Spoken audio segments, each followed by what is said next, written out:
Salut les baleineaux, j'espère que vous allez bien. On se retrouve pour notre nouvelle vidéo de Brief Weekly sur les cryptos.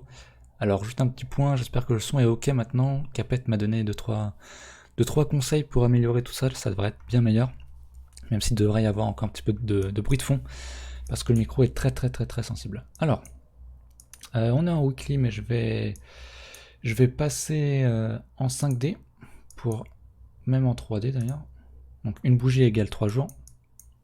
Pour faire un petit rappel de la tendance de fond actuelle.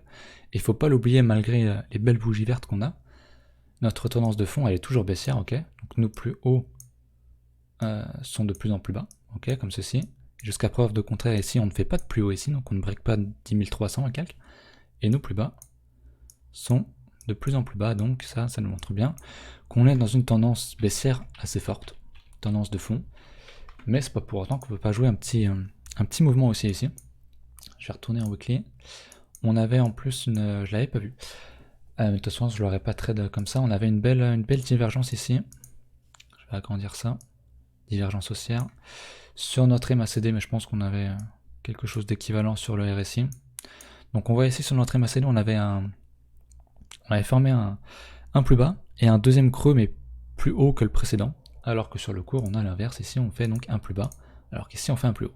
Donc ça, c'était une divergence qui était validée, on l'oublie pas.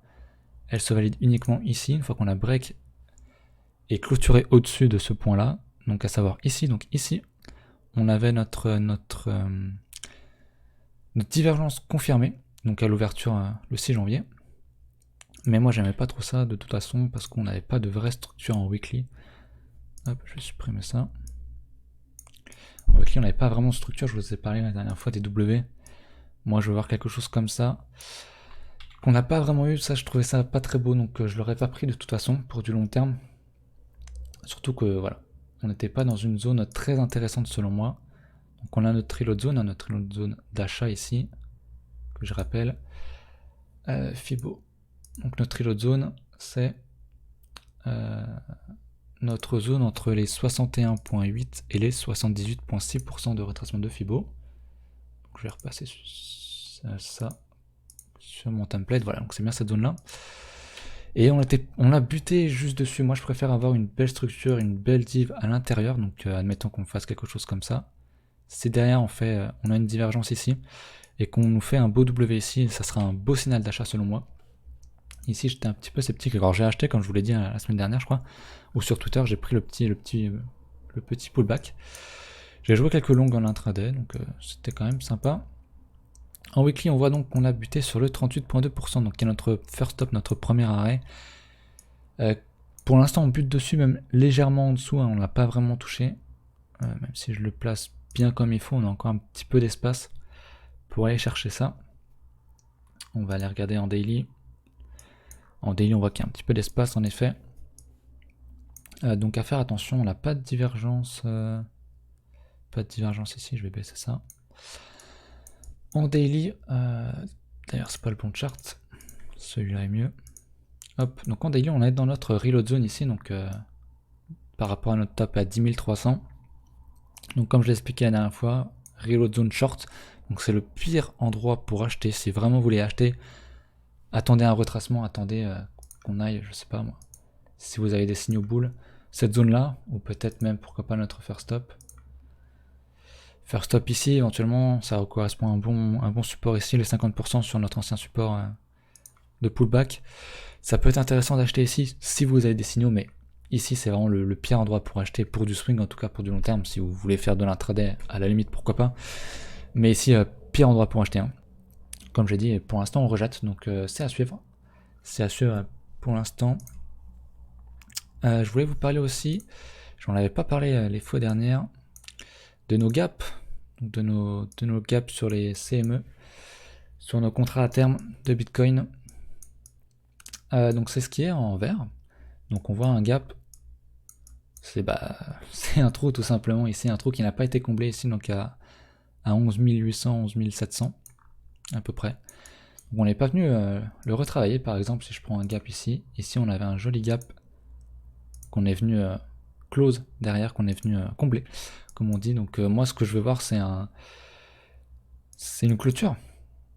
C'est une clôture pour confirmer la fermeture. Donc ici par exemple on avait un petit gap qui n'a pas été confirmé, et même si on serait revenu jusqu'ici, jusqu'à 7600 avec une mèche, donc sans close, pour moi je le considérerais pas comme fermé. Donc pour moi on a encore quelques gaps d'ouvert. On a encore donc ce gap là à 11700 qui correspond, alors ici sur le gap CME, sur le futur CME, je sais pas, ouais ça correspond pile dans notre reload zone, hein, donc notre reload zone ici.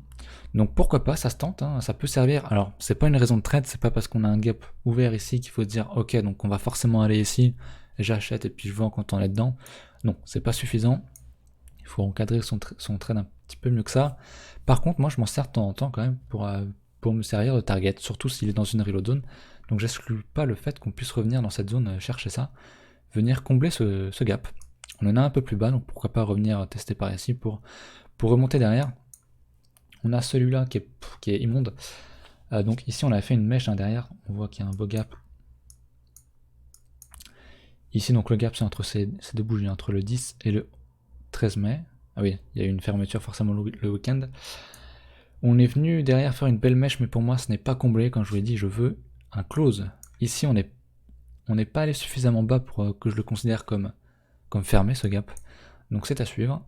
Et en bas on a un autre gap à 3600 il me semble, qui est pas très beau mais je l'ai noté quand même. 3500, 3600.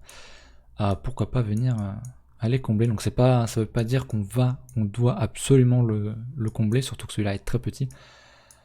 Mais je sais plus quel est le chiffre, mais je crois que globalement, je crois que c'est 90-95% des gaps sont amenés à être comblés un jour. Donc quand je vous dis, ça peut être dans 3 ans en soi, donc comme la semaine prochaine. Donc c'est quelque chose qui, selon moi, mérite d'être regardé, mais il faut pas en faire une grande priorité. Il faut pas se dire, il y a un gap, on va venir le combler tout de suite. Voilà. Ça peut être une erreur chez certains. Je me souviens de ce gap là notamment. Donc voilà. On va repasser sur le spot price qui est sur Bitstamp chez moi. En daily, est-ce qu'il y a quelque chose d'autre dont je voulais parler? Je ne crois pas. On va regarder du coup tout ce qui est open interest. Alors je vais passer en daily, je vais supprimer tout ça. Hop. En 1 heure déjà. En 1 heure, qu'est-ce qu'on a? Donc je répète, les open interest, donc en haut on a le cours et en bas c'est les open interest. Les open interest, ça nous montre tout simplement les positions ouvertes. Donc là c'est en millions de dollars sur BitMEX, comme c'est un contrat dérivé, comme c'est un prix dérivé. Donc on voit tout simplement combien il y a entre guillemets d'argent en jeu actuellement, donc de positions ouvertes, que ce soit à l'achat ou à la vente, donc de long comme de short. Tout simplement, et on peut en déduire certaines choses. Par exemple, ici on voit qu'on a une grosse fermeture des contrats sur BitMEX, et ça correspond comme de par hasard à une belle bougie rouge, donc c'est des stops qui sautent ou alors c'est des liquidations, tout simplement. Alors, la dernière fois on était là, je vous avais dit qu'on pouvait jouer un petit trade à l'achat ici, ce qui a réussi. Maintenant je vois pas grand chose actuellement sur l'open interest sur le court terme. Ici par contre on voit quelque chose d'assez intéressant. Donc ici on avait une belle zone, c'est pas très beau là-dessus, on avait une belle zone où il pouvait y avoir des stops au-dessus de ça, globalement par ici. Au-dessus on avait plein de mèches, donc des mèches ici, donc tous les shorters ici, je pense que moi ici, donc tout ça c'est des shorts qui se sont accumulés, on voit que les open interest montent dans une tendance haussière, donc techniquement ça veut dire qu'on a des chances d'aller encore plus haut parce que c'est des gens donc, qui entrent en position contre tendance selon moi, donc qui ouvrent des shorts et donc qui vont forcément être liquidés. Et c'est ce qui s'est passé ici. Donc on a continué la tendance haussière. Sauf qu'ici, donc on casse les mèches ici, donc on peut s'attendre à ce qu'ici au niveau de ce rectangle là, il y a donc plein de stops. Donc des gens qui, ok, donc je short ici, donc même mon stop est là. Sauf qu'il s'est passé quelque chose ici au break, ici. On n'a pas eu une belle bougie rouge sur les open interest, au contraire. Alors on voit qu'il y a une belle mèche ici, donc il y a eu des gens qui se sont fait avoir, mais on a close quand même sur une bougie verte sur les open interest, et moi j'en conclus que ça, c'est tout simplement un FOMO. C'est des gens qui ont tradé la cassure. Alors le pire truc à faire en trading, trader les cassures comme ça. Enfin, certains le font, mais c'est quand même très, très spécifique. Bref, c'est des gens qui ont FOMO, tout simplement, donc Fear of Missing Out en anglais, la peur de rater quelque chose. Ils sont dans une tendance haussière, ils étaient en vente ou ils n'étaient pas en place sur le marché, ils voient le truc qui monte, trop de souffrance, ils achètent, ils ont peur de rater le coche, et derrière ça manque pas. Ils se font manger, derrière on a dû, je pense, généralement quand je vois un setup où je vois des gens qui FOMO derrière, si je prends le trade, c'est très rare que je sois pile devant les écrans là-dessus, mais derrière je m'attends à ce qu'on ait un retracement de 50%, et on a eu pile poil dessus. Parfois je joue le first stop, parfois 50%, ici ça n'a pas manqué, pile 50%. Mais bon, c'est quand même un trade qui est très agressif. Mais pourquoi pas, il peut être très rémunérateur. Donc ça c'était pour avant, donc en plus c'était en plein dans la reload zone, donc c'était quasi sûr qu'il allait avoir un certain rejet. Maintenant là on n'a pas grand chose, pour moi on va regarder peut-être en 4 heures s'il y a quelque chose. Ça change rien. En daily je crois qu'on voit bien le FOMO, mais on le voit depuis quelques temps déjà. Il va pas se mettre, il va se mettre plus petit. Ok, non, ok j'arrive pas. Bref, on voit ici donc comme j'en avais parlé la dernière fois, ici pareil il devait y avoir plein de stops quand on était, pardon. À ce niveau là il devait y avoir plein de stops si des gens shortaient ici, et on voit qu'à la cassure ici, donc ici, on avait une belle bougie verte sur les open interest, donc techniquement des gens qui FOMO, comme j'en avais parlé, c'est pour ça que je croyais pas trop en ce break. Derrière on a fait un beau retest pour finalement repartir, et ici pour l'instant pour moi il n'y a rien à jouer. Ce que j'attends, alors je vais passer peut-être par contre sur une unité un peu plus inférieure. On est dans la reload zone long terme, je vais peut-être la retracer. Ici. Ça a du mal à charger. Peut-être ma connexion. Ok. Donc ici on est dans cette reload zone. Donc entre le 0,618 et le 0,786. Donc acheter ici, comme je l'ai dit juste avant, c'est vraiment pas le meilleur des bails. Maintenant si vous avez un setup dedans, pourquoi pas. Ou pour de l'intraday ou du scalp. Maintenant moi si je veux acheter ici, éventuellement j'aimerais voir une belle remontée des open interest parce qu'on est toujours en tendance haussière en soi. J'aimerais voir une belle montée des open interest sans qu'on fasse de plus haut ici. Et je pourrais alors éventuellement acheter, encadrer mon trade. Si par contre on fait un plus haut et qu'on a les open interest qui montent, je me dis que c'est un FOMO et que acheter ici c'est vraiment la pire des erreurs. Donc voilà, moi je suis assez neutre pour l'instant, du coup pas grand chose à dire malheureusement, je suis pas devin. Simplement que je n'achèterai pas ici pour du long terme. Attendre un retracement ici. La reload zone ici, je vais tracer les fils entiers. Le first stop qui correspond à un bon niveau ici, une belle consolidation éventuellement. Mais j'attendrai quand même la reload zone moi éventuellement pour acheter quelque chose si j'ai des signaux. Maintenant je crois que je l'ai pas dit. Mais en weekly, hop, en weekly on peut avoir une belle reload zone. Nos gaps qui correspondent à 11.006 qui correspondent à la reload zone. Donc pourquoi pas essayer d'aller chercher ce niveau là. Voilà. Donc je suis assez neutre malheureusement sur Bitcoin. Et pourquoi simplement pas range, tout simplement, nous faire quelque chose comme ça. On peut range un bon moment, revenir tester les supports. Parce qu'on a en face quelque chose de très intéressant qui est la Bitcoin Dominance. J'en ai parlé sur mon Twitter parce que je l'avais pas vu sur la vidéo la dernière fois. Mais la Bitcoin Dominance nous fait quelque chose de très propre en weekly. Elle nous fait un M. Elle nous fait un M alors qui n'est pas confirmé. Qui est sur le point d'être confirmé là, vraiment sur cette bougie là. Si on confirme ça, c'est la porte à une potentielle alt season. Alors j'ai un peu pré-shot, moi j'ai pris quelques alts qui sont très belles. On va regarder ETH tout à l'heure. Donc je reviens sur ce que je disais la dernière fois sur la Bitcoin Dominance. On va même repasser en monthly. Ouais, non, weekly c'était bien. Donc la Bitcoin Dominance. Alors, on voit donc ici qu'on avait fait plein de M, donc structure bearish, M, on casse. Donc ici, on a du rouge, donc du vert sur les alts. Ici, on avait donc notre alt season, c'était en 2017, globalement de février à mai, juin. C'est une question de saisonnalité aussi, c'est souvent en mai, enfin début d'année globalement qu'on a une belle, qu'on a du vert sur nos alts. Ici, c'était en décembre, janvier, on avait un petit mot sympathique. Donc ici on est on a buté sur notre reload zone long terme. Ici je vous avais parlé d'un retracement. on bloque pile sur le 0,618, mais sur un move un peu plus petit de ce mouvement haussier-là. Si on trace un Fibo, hop, on va le tracer un peu mieux. Ici, si on fait un M, ici donc,